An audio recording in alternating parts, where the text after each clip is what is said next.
বাড়ি থেকে আনছে না? ওরে বাবা, এটা কি? ওরে বাবা, অনেকগুলো তো ডাব। এটা গাছের ডাব? বসো বসো বসো। আমি তো প্রথমে বুঝতে পারি নাই। ডাব হলো পছন্দের জিনিস। কতগুলো আছে? এতগুলো কেন? হ্যাঁ, ওরে একদম ডাব fresh। সাইজ একদম। বাসা কোথায় তোমার ভাই? মৌলভীবাজার এগুলো কই থেকে আনছো? রামগতি থেকে আসছি। মানে দেশের বাড়ি কোথায়? মৌলভীবাজার আর রামগতি। রামগুতি রামগুতি বাজারে রামগুতি থেকে না, রামগুতির পরে এটা থানা নাকি গ্রাম নাকি?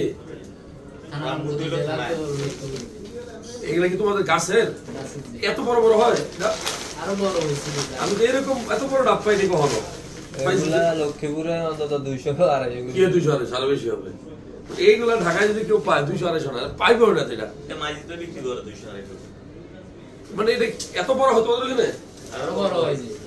শাওন অনেক বড় হয়ে গেছে তো কি গাছ। বুঝলি? কি লাগছে এগুলা? ইয়াফানের তো স্যার সামুদ্রিক এটা তো এটা করে দিয়ে আসো। এটা তোমাদের এটা আমাদের গাছ।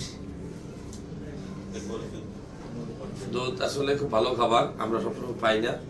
ডাবও খুব ভালো খাবার। তুমি যে দুইটা খাবার আনছো আমার জন্য, ভালোবাসা আর কিছু না। ঠিক আছে? ভালোবাসার জন্য তো আনছি।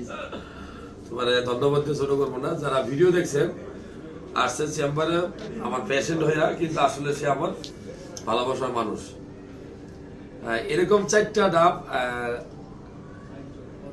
মানে খুব সুন্দর, মানে একটা দেখে খুব সুন্দর। ঠিক আছে, এটা টাকা পয়সা হিসাব করে লাভ নাই। অনেক আমার বাড়ি কোথায়?